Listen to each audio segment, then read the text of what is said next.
오늘 모처럼 우리 이철우 목사님 모셨는데요. 목사님 그동안에 팬데믹 상황에서 이제 코로나 터지면서 필리핀에서 이제 들어오셨거든요. 들어오셔서 한 2년을 보내셨는데 계신 동안에 건강검진을 받으셨는데 폐 쪽에서 암이 발견되셨어요. 그래서 이제 수술을 하시고 다행히 그래도 항암 치료는 안 하셨고 그리고 건강한 모습으로 회복되셨습니다. 그래서 이제 또 다시 또 이제 필리핀에 다시 나가신다는 또 말씀을 듣고서 저는 좀 우리 교회가 좀 더 회복되어지고 나서 좀 채워지고 나서 좀 모실까 했는데 이제 목사님 이제 곧 나가신다고 하셔서 이제 모셨습니다. 여러분들이 우리 목사님 건강 회복하셨고 또 이 시간 또 말씀 증거하실 때 여러분들이 함께 은혜 받으시길 바랍니다. 여러분들이 말씀에 집중하시도록 우리 목사님 나오실 때 할렐루야를 맞이하겠습니다. 할렐루야. 할렐루야.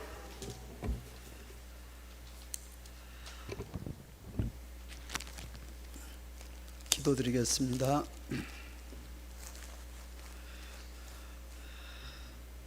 살아계신 우리 아버지 하나님, 오늘 거룩한 주일날 저희들을 하나님의 귀한 교회 성문교회로 불러 모아주시고 우리의 몸과 마음과 정성을 모아서 하나님 아버지 앞에 예배드릴 수 있는 귀한 은혜 주신 것 감사합니다.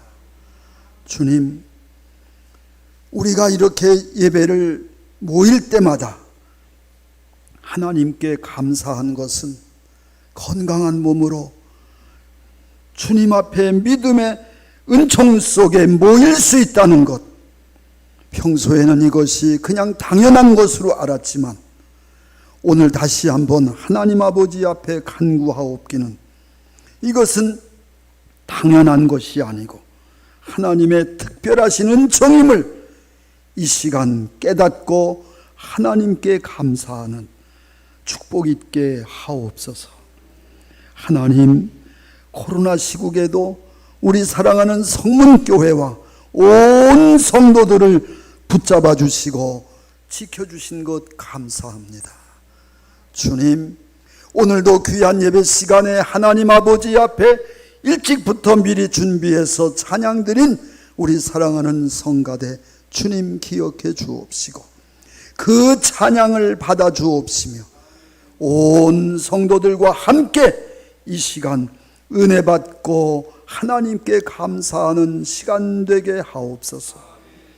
한없이 부족한 종을 이 시간도 귀한 강단에 세워주셨사오니 주님, 우리 성문교회를 축복해 주옵시고 우리 사랑하는 유경목 목사님과 사모님과 그 가정을 기억하시고 축복하시며 목사님을 통해서 온 교회와 성도들이 평안 속에 든든히 세워져 가며 부흥하는 교회를 이루는데 쓰임받게 하옵소서. 부족한 종을 귀한 말씀 전하게 하셨사오니 주님 이 시간 붙잡아 주옵소서. 예수님의 이름으로 기도드리옵나이다. 아멘. 할렐루야. 반갑습니다, 여러분. 이렇게 제가 건강한 몸으로 우리 성문교회 와서 예배를 드릴 수 있다는 것이 자체가 참 너무 감사한 일입니다. 할렐루야. 여러분, 예배 설교 시작부터 조금 무거운 소재로 말씀을 드리는데 제가 지금 숫자 전화번호를 몇 가지 말씀드릴 텐데 이 전화가 혹시 무슨 전화인지 아시는 분 그냥 말은 하지 말고 손만 들어보세요. 전화번호 말씀드립니다. 1393 1388 1577-0199 1588-9191 마지막으로 129번. 혹시 이 전화번호가 무슨 전화인지 아시는 분 계십니까? 계세요? 네? 코로나? 맞았습니다. 너무너무 살기 힘들어서 이 삶의 무게가 너무 무거워서 스스로 감당할 그 힘이 없는 사람들이 그때 선택하는 게 죽고 싶다 그러잖아요. 그 죽고 싶다는 마음이 들 때 우리 대한민국 정부에서 이런 상담 전화를 설치를 해가지고 24시간 상담사들이 그 전화를 받고 힘들어하는 사람들이 전화하면 언제라도 전화를 걸면 그 사람과 통화를 하면서 위로도 해주고 그 사람의 이야기도 들어주고 그러면서 그 사람이 그 요즘 흔히 말하는 극단적 선택을 하지 못하도록 막아주는 역할을 하는 전화가 이 전화번호입니다. 혹시 기억했다가 걸지는 마세요. 그거 걸면은 일단은 요 주의 인물이 됩니다. 이 전화 걸은 저 사람. 그때부터 이제 그 사람의 전화번호를 가지고 신상을 정보를 수집을 해서 이렇게 해서 이제 해주는 이 역할을 하는 전화거든요. 고속도로 휴게소를 지나면서도 이렇게 보면은 이런 전화번호를 크게 써붙인 휴게소들이 더러 있더라고요. 여러분, 왜 이런 전화번호를 상담 전화를 만들어 놓고 우리 국민들에게 힘들면 전화하세요 할까요?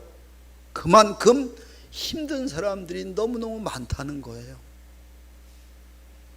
코로나가 아니더라도요, 우리를 힘들게 하는 게 너무너무 많습니다. 여러분 한번 보세요. 경제적인 문제 때문에 힘들어하는 사람들이 얼마나 많습니까?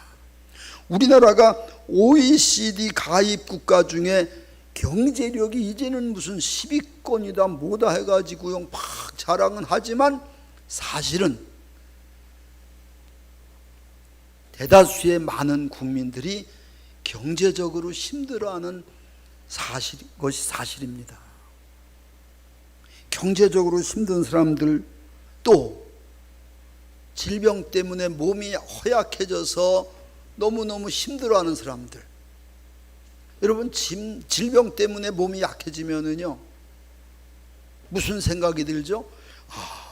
내가 이제 우리 사랑하는 자녀들에게 짐스러운 존재가 되고 있는가 보다, 이 생각을 하게 되면은요 굉장히 괴롭습니다.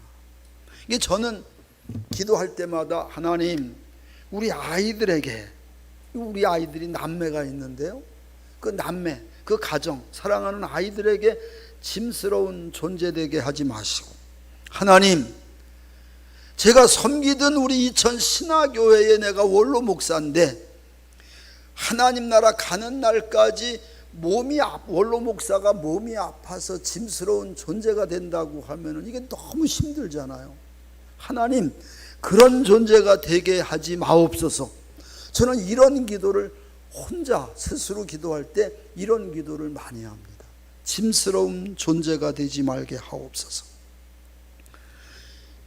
경제적인 문제, 건강의 문제, 자녀의 문제는 어떻습니까? 자녀 때문에 힘들어하는 분들이 또 의외로 많더라고요. 제가 지금 여기 오는 중에도요, 시간이 조금 여유가 있어서 휴게소에 잠시 들려서 이제 그 전화기를 꺼내봤더니 우리 동기 목사님이 이런 글을 올렸더라고요. 제 아들이 39살인데, 만 39살인데 담양군청 복지공무원으로 지금 근무 중입니다. 신체는 건강합니다. 성격도 좋습니다.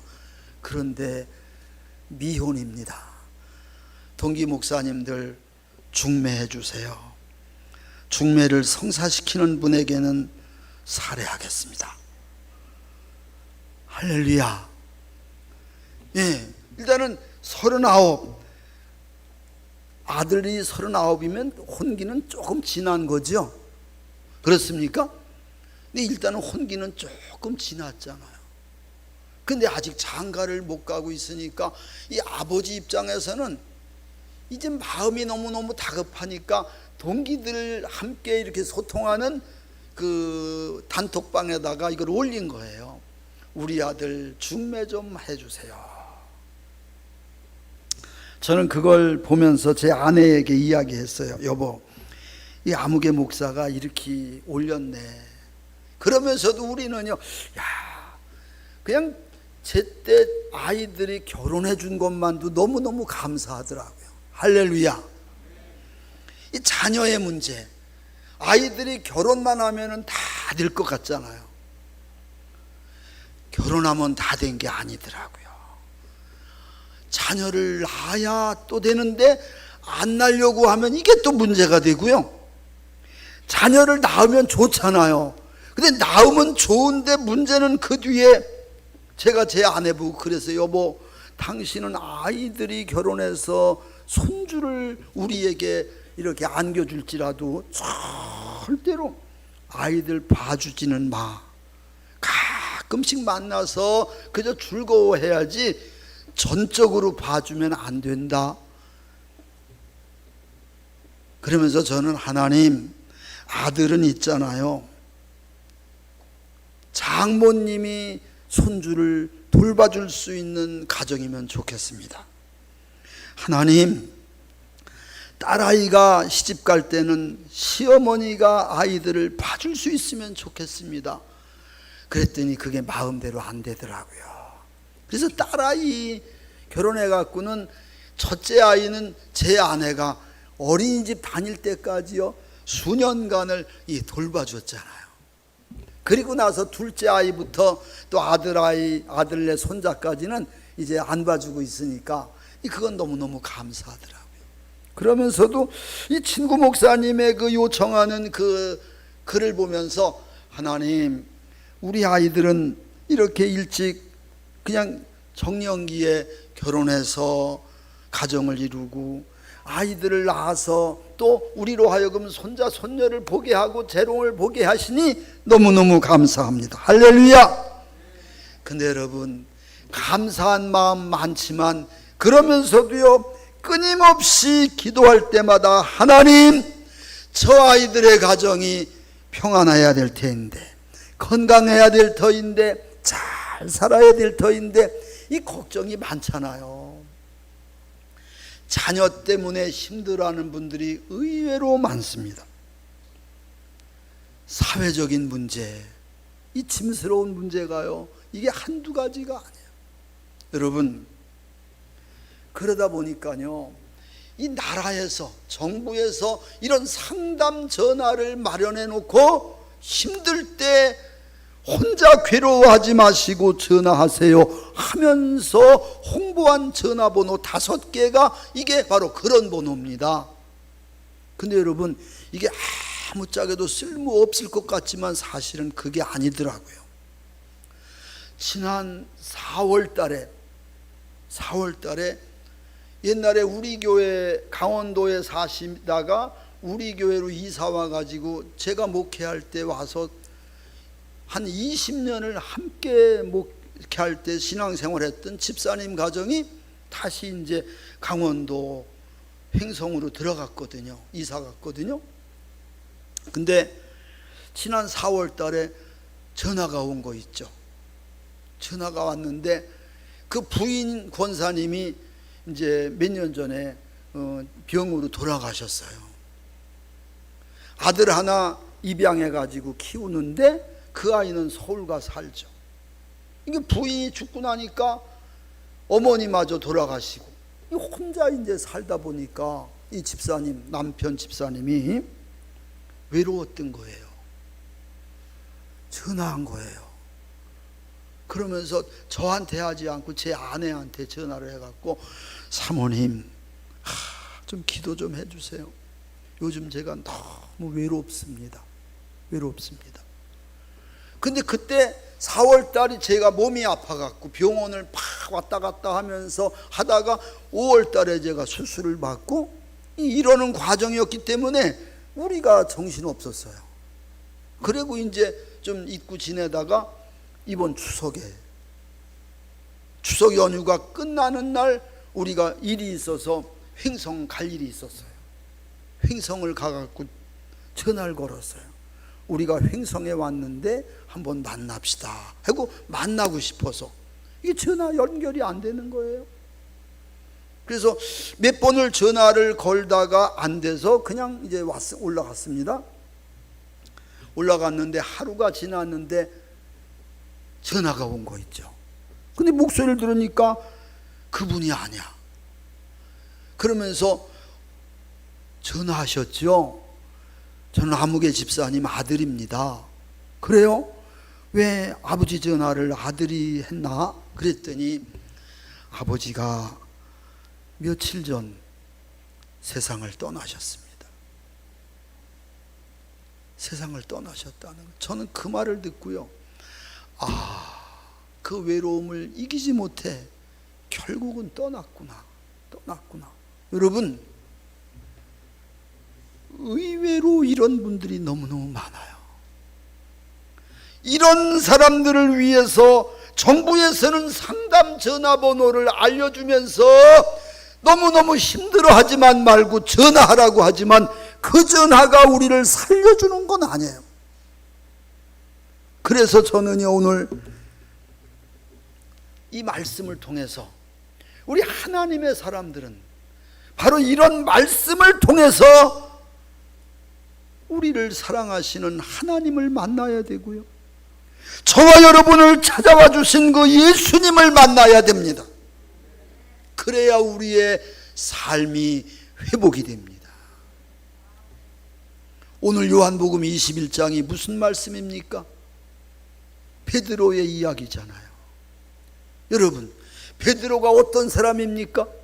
베드로는요, 누가 뭐래도 예수님의 12제자 중에 수제자 그룹에 들어가는 바로 수제자 중에 수제자 맞지요? 그런데 그 베드로가요, 예수님을 함께 모시고 다니면서 제자 훈련을 잘 받았잖아요. 예수님의 훌륭한 제자가 되어서 이 복음 사역을 위해서 내 생명을 바치리라 하면서 주님을 따라다니면서 이 복음 사역에 헌신하기 위해서 제자 훈련을 3년 넘게 받았습니다. 갈릴리 바다에서 예수님의 초청을 받고 부름받았던 그 베드로가, 여러분 오늘 요한복음 21장을 보면 그 갈릴리 바닷가를 향해서 달려가고 있는 모습이 나옵니다. 그런데 여러분, 복음을 위해서 헌신하겠습니다 하면서 부름받았던 수제자 베드로의 모습이 아니고요, 나 같은 놈은 살 자격이 없어, 나 같은 놈은 죽어야 해. 왜요? 예수님이 잡히셔서 3일 만에 살아나셨잖아요. 부활하셨잖아요. 그러면 부활하신 주님을 환영한다고 프랭카드를 내걸고 피켓 들고 다니면서 부활하신 주님을 자랑해도 시간이 모자랄 판인데, 베드로가 왜 그 캄캄한 갈릴리 바닷가를 향해서 달려갔습니까? 부활하신 그 예수님을 도저히 만날 용기가 없었던 거예요. 그 부활하신 예수님이 수제자 베드로가 있는 곳을 2번씩이나 찾아왔었잖아요. 그렇지만 베드로는요, 그 예수님 앞에 머리를 들고 일어나서 나갈 수가 없었어요. 왜 그랬죠? 예수님이 십자가에 잡히시기 전에 나는 저 예수님 모릅니다, 난 저 예수 모릅니다, 마지막 3번째는요 저주하면서까지 그 예수님 모른다고 부인했던 사람이 바로 그 베드로였습니다. 이 사실 때문에 베드로는요, 예수님이 부활하셨다는 그 반가운 소식 앞에서도 기뻐할 수가 없었고요, 도저히 그 주님 앞에 설 수가 없었어요. 그래서 나는 이제 갈릴리 바다에 돌아가서 고기나 잡아먹고 살아야 되겠다, 그러면서 갈릴리 바다를 간 거예요. 말이 고기잡이 하면서 살겠다는 거지요, 솔직한 심정은 죽고 싶다는 겁니다. 죽어버리고 싶다는 거예요. 저는 그렇게 봅니다. 그 베드로가 갈릴리 바다를 향해서 달려갈 때 함께 동행했던 제자들이 있어요. 왜 동행했겠습니까? 베드로가 심상치 않음을 느꼈기 때문입니다. 무슨 사고 저지르지 않을까? 어떻게 되지는 않을까? 걱정하고 염려하면서 베드로를 주시하면서 감시하면서 보호하면서 쫓아다닌 거예요. 그들이 고기를 한 마리도 못 잡았다고 했습니다. 왜 못 잡았습니까? 그들이 기술이 없습니까? 아니요. 말은 고기잡이 하러 갔다고 했지만 사실은 베드로는 죽고 싶은 심정이었고 다른 제자들은 그 베드로를 감시하느라고 고기 잡을 여력이 없었어요. 그때 그 베드로의 심정이 이해가 갑니까? 누군가를 배신했다는 사실, 여러분 이 세상을 살면서요 참 우리를 힘들게 하는 게 이 배신을 때리는 겁니다.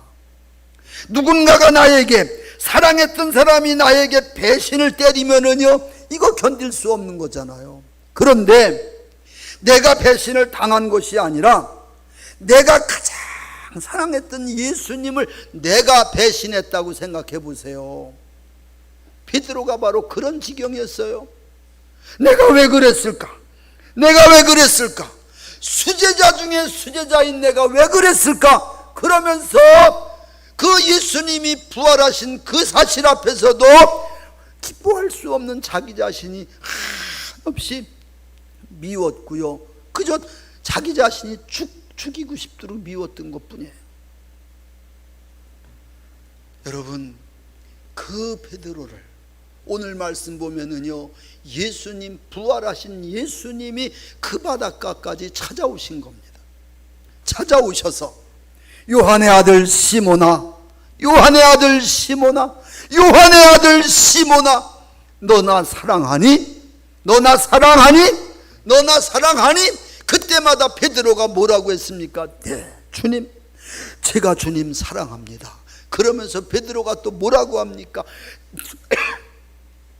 제가 주님 사랑하는 것은 어찌 보면 저보다도 주님이 더 잘 아시지 않습니까? 저의 본심은 그게 아니었습니다. 주님, 내가 예수님 왜 모른다고 부인했는지 내가 나를 봐도 생각해봐도 도저히 이해가 안 갑니다. 주님, 그러나 나의 본심은 그것이 아니었습니다. 아시지 않습니까? 하면서 예수님에게 자기의 본심은 주님을 변함없이 사랑한다는 이 사실을 이야기하는 겁니다. 여러분, 그때마다 예수님은요 나 같은 놈은 이제는 사명이고 뭐고 복음을 위해서 쓰임받는다는 건 생각할 수도 없는 주님을 배신한 놈이야, 나 같은 놈은 죽어야 해, 이러한 베드로를 향해서 주님은요 그래 맞아, 너 같은 건 죽어 없어져야 돼, 이러실 줄 알았는데 그러지 않고요, 그래 그렇다면 베드로야 내 양을 먹여라, 내 어린 양을 쳐라, 내 어린 양을 먹여라. 그러면서 베드로에게 사명을 주시잖아요.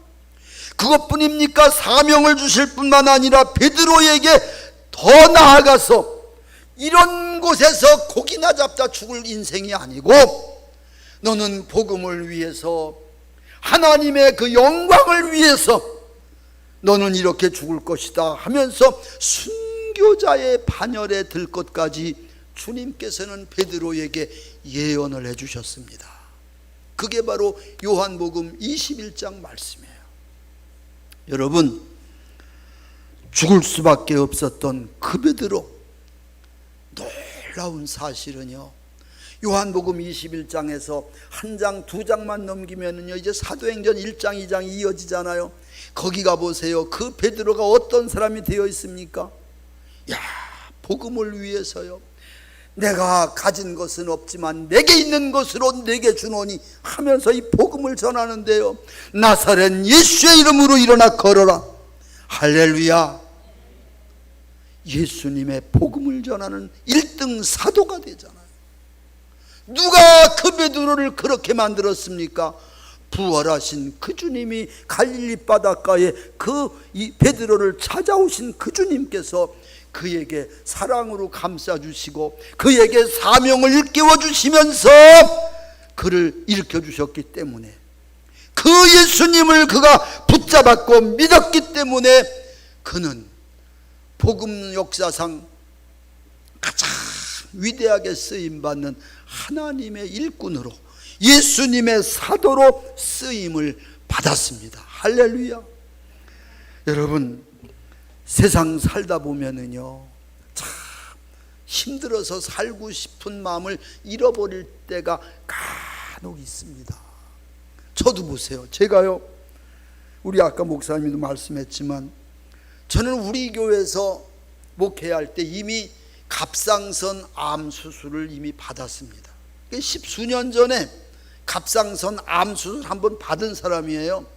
그 수술 여파 때문에 제가 너무 신경이 좀 예민해지고, 그러면서 조금 신경을 쓰려고 하다 보면 몸이 착 까부러지고, 그러는데도 교회는 하나님이 참 은혜 주셔서 부흥하고, 우리 아까 강장로님 기도하실 때 우리 성문교회 부흥하게 하옵소서, 그 기도 제목 그 말씀하셨잖아요. 저는 그 기도를 들으면서, 그래, 참 목사님이 부흥을 원하고 장로님이 부흥을 원하고 성도들이 부흥을 원한다. 그래서 제가 기도 끝난 뒤에 성경 한 구절을 찾아놨어요. 제가 부흥을 원하면서 부흥에 목말라 하면서 가장 좋아했던 나의 평생의 목회의 그 무언가가 담겨있는 말씀, 그게 뭔지 압니까? 사도행전 9장 31절 말씀입니다. 그리하여 온 유대와 갈릴리와 사마리아 교회가 평안하여 든든히 서가고 주를 경외함과 성령의 위로로 진행하여 수가 더 많아지니라. 아멘. 저는 이 말씀을 목회하면서도요, 하나님, 교회 부흥을 꿈꿉니다. 열망합니다. 그러나 교회 부흥은 조금 더딜지라도 평안 속에 부흥하게 하옵소서. 우리 이천 신화교회 평안 중에 부흥하게 하옵소서. 이 말씀이 저의 목회에 저를 잡아준, 우리 이천 신화교회를 붙잡아준 말씀이 사도행전 9장 31절입니다. 그리고 개인적으로는 아마 우리 성문교회 와서도 말씀드렸는데 역대상 29장 28절, 이건 개인적으로 하나님, 나가, 그리고 우리 아이들이, 그리고 우리 성도들이 이런 복을 받게 하옵소서. 그게 역대상 29장 28절이잖아요. 다윗 같은 그 하나님의 축복, 그 축복의 주인공 되게 하옵소서. 그래서 새 예배당을 짓고 우리 예배당을 제가 선포했잖아요. 이곳은 역대상 29장 28절을 현실로 이루어가는 축복의 땅입니다 하면서 선포를 했습니다. 여러분, 사도행전 9장 31절과 역대상 29장 28절 말씀, 역대상 29장 28절 말씀 집에 가서 한번 나중에 묵상해 보세요. 그 말씀 속에는요, 한 개인 다윗이 나이 많아 늙도록 장수의 복을 받았죠. 나이 많아 늙도록 부했더라 물질의 복을 받았죠. 나이 많아 늙도록 부하고 존귀를 누렸더라 명예의 복을 받았죠. 그 후에 솔로몬이 대를 이어 왕이 되었더라 자녀의 복을 받았죠. 한 절 속에 한 절 속에 우리들이 좋아하는 모든 복이 다 담겨 있는 말씀이 역대상 29장 28절이더라고요. 다윗이 그 복을 받았더라고요. 하나님, 교회는 사도행전 9장 31절 말씀처럼 부흥하게 하시고 성도들과 우리 아이들, 우리 자녀손들에게는 역대상 29장 28절에 이 복이 임하게 하옵소서. 저는 우리 성도들이 물어봐요. 목사님, 지금도 변함없나요? 그러며 지금도 변함없습니다. 여러분, 목회 은퇴한 지 제가 꼭 10년 됐습니다. 10년 됐어요. 그랬더니 이제 필리핀 선교지로 또 나간다고 하니까 어떻게 이 소식을 듣고요, 우리 교회 있고 또 떠난 교인들도 있고 이런 분들이 서로 연락해 가면서 제가 이제 다음 월요일 날, 내일 말고 그 다음 월요일 날 출국한다고 하니까 그러면 이번 주 토요일 날 우리 살고 있는 그곳에 찾아오겠습니다. 그래서 약속을 했어요.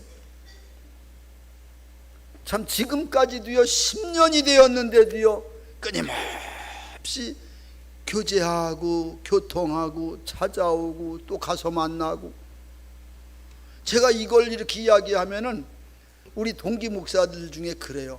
야, 은퇴하고 10년이 됐는데도 아직도 그런 관계를 유지한다는 거, 그건 축복이다. 축복. 할렐루야.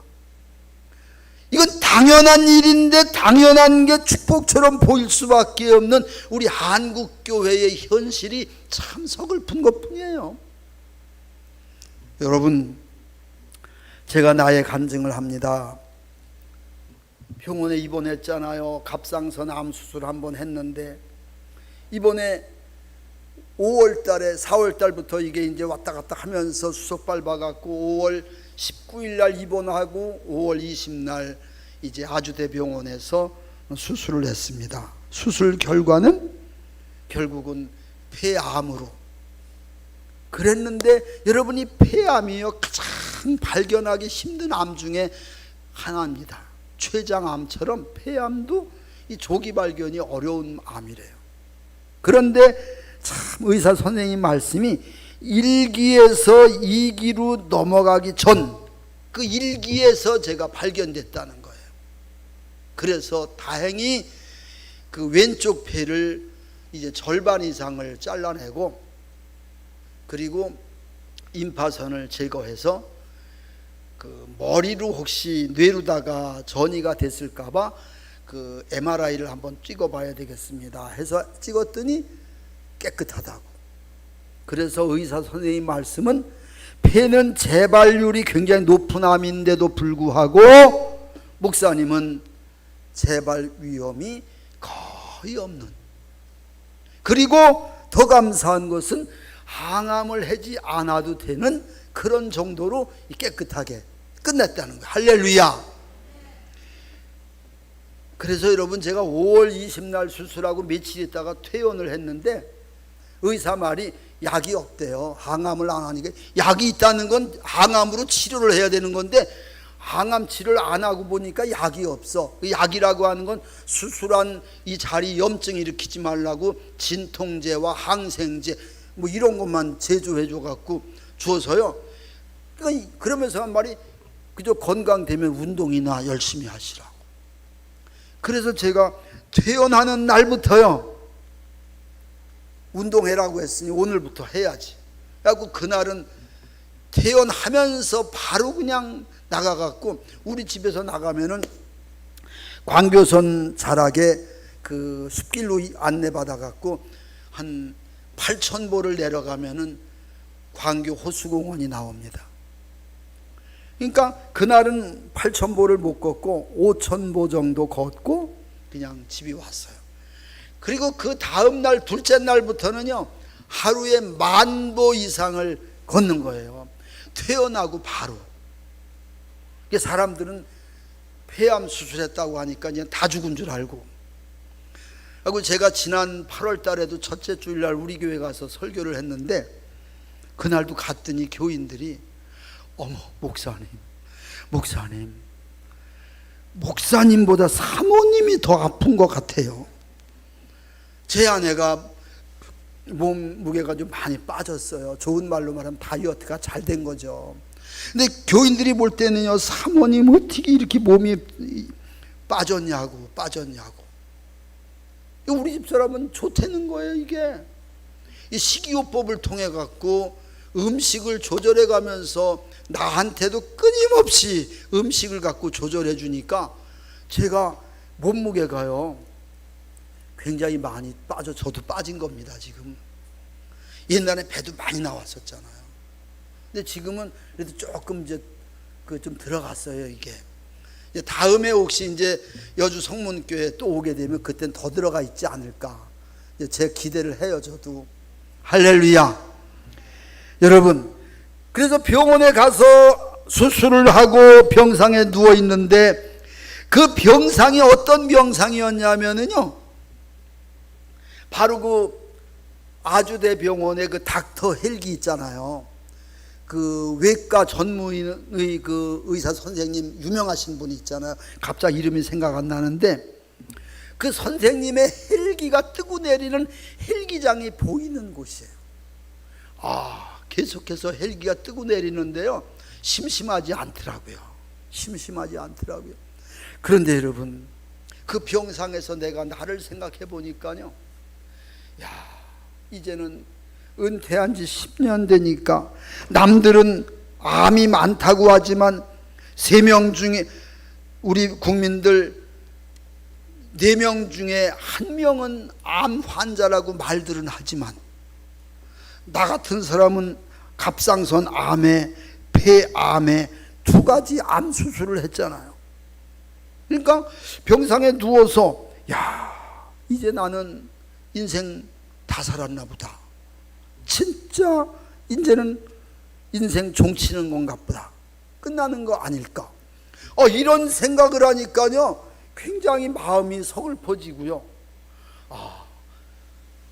내가 그래도 이제 아직도 70대 초반이고, 세상 사람들이 말하는 대로 살면은 30년은 더 살아야 되는데, 20수년은 더 살아야 되는데, 내 인생은 이제 여기서 끝나나 보다, 이런 생각을 하니까요 너무너무 서글퍼지는 거예요.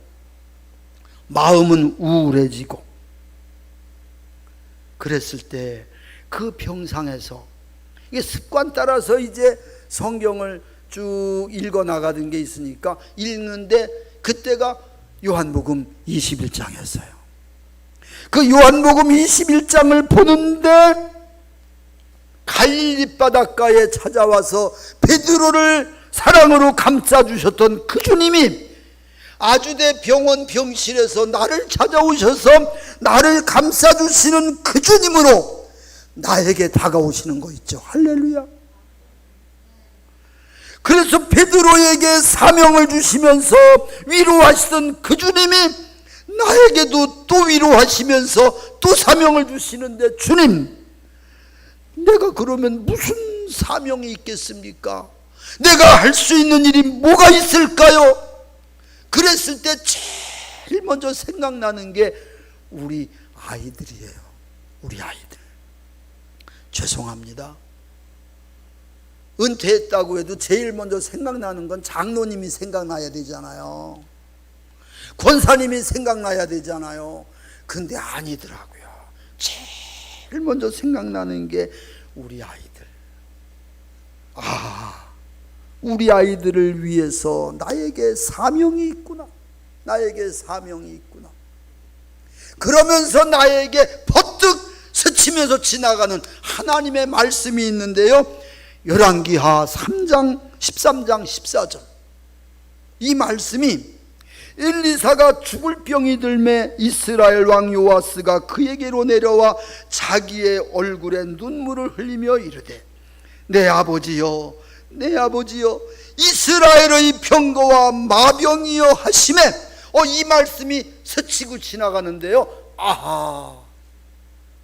내가 아무것도 할 수 있는 일이 없는 것 같지만 우리 사랑하는 아이들을 위한 병거와 마병, 우리 아이들을 지켜주는 든든한 버팀목으로 내가 남은 인생을 살아야 되겠구나. 할렐루야. 이게 나에게 주시는 하나님의 사명으로 나에게 다가왔습니다. 그리고 나서 2번째가요, 우리 교회. 하나님, 주님 다시 오시는 그날까지 사도행전 9장 31절 그 말씀처럼 평안 중에 든든히 서가면서 끊임없이 부흥하는 우리 교회 되게 하옵소서.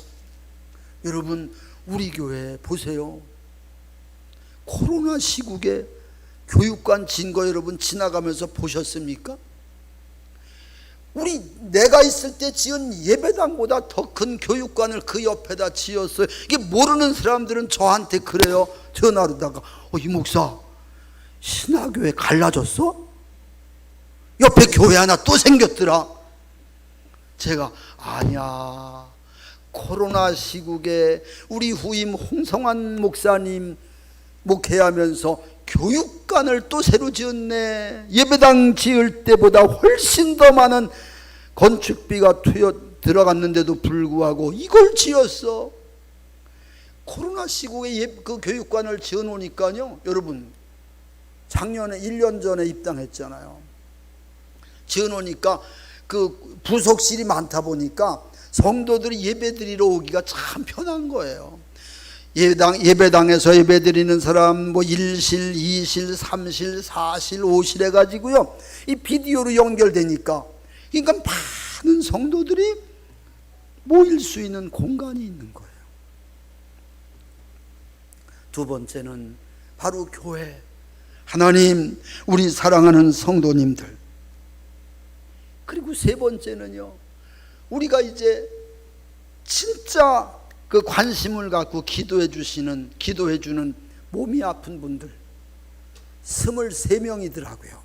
지금은 23명의 그 몸이 아픈 분들을 위해서 우리가 매일같이 기도할 때마다, 가정예배 드릴 때마다 그분들을 위해서 기도해 줍니다. 그리고 개인 기도할 때 그분들을 위해서 책상에다 이름 쭉 적어 놓고요, 기도합니다. 미국에 계신 성도도 있고, 제주도에 계신 분도 계시고요, 그리고 또 우리의 전도 대상자 3분, 그분들을 위해서 기도하고, 참 이렇게 내가 살아가는 동안에 할 일이 또 하나 있지 하는 그 노래처럼 하나님이 그 아주대병실에서 나를 찾아오셔서 아니야 너무 서글퍼하지 말아라. 부름받는 그날까지 너에게는 이런 사명이 있단다. 이 사명을 붙잡고 열심히 당당하게 힘있게 사명 감당하며 살아라. 하나님이 말씀해 주시는데요, 할렐루야, 힘이 나더라고요. 그래서 퇴원하고 집에 와서 이제 있으면서 필리핀 선교지를 가려고 하는데 의사 선생님이 말려요. 아직은 가지 마세요. 사실은 여러분, 시간 관계상 자세히 말씀 못 드리지만 의사 선생님이 수술하자고 할 때 제가요, 나이 70 넘어가고 몸에다 무슨 칼을 댑니까? 나 수술 안 합니다. 그리고는 거절하고 나와갔고요, 딸아이가 사는 베트남 다낭으로 다 날아갔잖아요. 가갖고 아빠 병원에 갔다 온 건 어떻게 됐어요? 수술하자고 하는 거야. 거절하고 왔다. 70 넘었는데 무슨 수술을 하냐? 그랬더니 딸이 야단을 치는데요, 자식 이기는 부모 없다며요. 딸아이가 그러면서 바로 그 자리에서 아주대병원으로다가 연락해갖고 우리 아빠 이철우 씨 진료 다시 할 거니까 언제로 갈까요? 그랬더니 병원에서 예약 날짜 잡으니까 나가면은 다시 격리를 또 해야 되잖아요. 그거 계산해서 아빠 빨리 나가세요. 그래갖고 쫓겨나왔다니까. 그래서 쫓겨나와갖고 아주대병원 가서 수술한 거예요. 여러분, 그 아이들을 위해서 기도해 줘야 되잖아요. 열왕기하 13장 14절 말씀처럼 저 아이들을 위한 든든한 버팀목이 되어줘야 되잖아요. 이게 나에게 주신 사명이더라고요. 여러분, 오늘 제가 왜 여러분에게 이 말씀을 드립니까? 베드로를 찾아오셔서 아니야 이대로 죽을 수는 없어, 너에게는 사명이 있어 하시는 그 주님의 말씀, 오늘 우리를 향한 하나님의 사랑의 말씀입니다. 여러분의 가정을 향해서 여러분의 사명을 감당해야 됩니다. 여러분 사랑하는 자녀 손들을 위한 가정의 든든한 버팀목이 되셔야 됩니다. 그리고요, 여러분, 우리 성문교회 지금 코로나 시국이 이제 끝나가잖아요. 거의 끝났습니다. 아마 다음에 올 때는, 다음에 와서 예배 드릴 때는 성도님들 마스크 안 쓰셨을 거야. 그날이 있을 겁니다. 수일 내로 이제 아마 그렇게 될 거예요. 근데 여러분, 우리들 주변에는요, 힘들어, 살기 힘들다고 알게 모르게 스스로 극단적 선택을 하고 싶어하는 사람들이 의외로 주변에 있잖아요. 이런 사람들을요, 아니야, 우리 교회 와봐. 우리 교회 힘든 일들 많았지만 그 힘든 중에도 우리 교회 지켜주셨고, 우리 목사님 말씀 듣고 기도도 받아봐. 하나님이 함께 하실 거야. 하나님이 도와주실 거야. 여러분, 코로나 시국이 끝나면서 우리 교회에게는요, 전도의 기회입니다. 할렐루야. 의외로 힘들어하는 사람들에게요, 끊임없이 교회를 자랑하시고요, 의외로 힘들어 죽고 싶어하는 사람들에게 아니야, 이런 하나님의 말씀을 들어봐. 이 말씀을 붙잡고 우리 살아야 해. 우리 살 길에 우리 할 일이 너무너무 많잖아. 그러면서 그분들을 인도해내야 됩니다. 그러면서 우리가 또 해야 할 일은요, 우리 성문교회, 여러분 얼마나 좋습니까? 이천과 여주의 경계선에 있는 이 교회, 이천 사람들도 와라, 여주 사람들도 와라. 할렐루야. 얼마나 좋아요. 전철역 가깝잖아요. 전철 타고 분당서도 와라, 서울서도 와라. 소문 듣고 오게 해야 되잖아요. 그래서 힘들어하는 사람들이 성문교회를 만나서, 성문교회 때문에 내가 살았습니다. 성문교회 때문에 내가 힘든 시절을 이길 수 있었습니다. 목사님 고맙습니다. 나를 교회에 인도해 주신 장로님, 집사님, 권사님 고맙습니다. 내가 그때 인도함을 받지 못했더라면 나 어떻게 됐을지 몰라요. 이렇게 간증할 사람들이 우리들 주변에는요, 의외로 많습니다. 그분들이 누군가의 초청을 받아서 교회에 안내를 받아 오면은요, 그분들을 감싸주고 손을 잡아주고 기도해주는 그런 교회, 그리고 그분들을 사랑으로 감싸주면서 힘을 북돋아주는 교회, 성문교회가 그 역할을 감당해야 되지 않겠습니까? 그 역할을 감당해서 우리 아까 장로님 기도처럼, 하나님 우리 성문교회 부흥하게 하옵소서. 그 부흥은 그렇게 해서 되는 거더라고요. 할렐루야. 그래서 이 마지막 시대에 정말 하나님이 함께 하시고, 하나님이 축복하셔서, 하나님이 꼭 사랑하셔서 쓰임받는 교회, 그런 성문교회 되기를 주님의 이름으로 축복합니다. 기도하겠습니다. 하나님, 하나님의 귀한 교회 성문교회에서 말씀을 전할 수 있도록 은혜 주신 분은 하나님이십니다. 성문교회를 붙잡아 주옵시고, 지금까지도 붙잡고 쓰신 우리 유경목 목사님과 사랑하는 사모님 가정 위에 함께 하시고, 온 성도님들 붙잡아 주옵소서. 주님, 이 지역에 얼마나 많은 사람들이 힘들다고 신음합니까? 저 사람들을 품을 수 있는 성문교회가 되게 하옵소서. 우리 지역에 하나님의 사람이 목말라 애타는 사람들이 얼마나 많습니까? 저 사람들을 불러들일 수 있는 성문교회가 되게 하옵소서. 주님, 그러기 위해서는 내가 먼저 살아야 합니다. 그러기 위해서는 내가 먼저 힘이 나야 합니다. 베드로를 찾아와 주시고, 베드로를 붙잡아 주시고, 베드로를 일으켜 주신 주님, 우리들을 찾아와 주옵시고, 우리를 일으켜 주옵시며 우리를 회복시켜 주옵소서. 감사하오며 예수님의 이름으로 기도드리옵나이다. 아멘.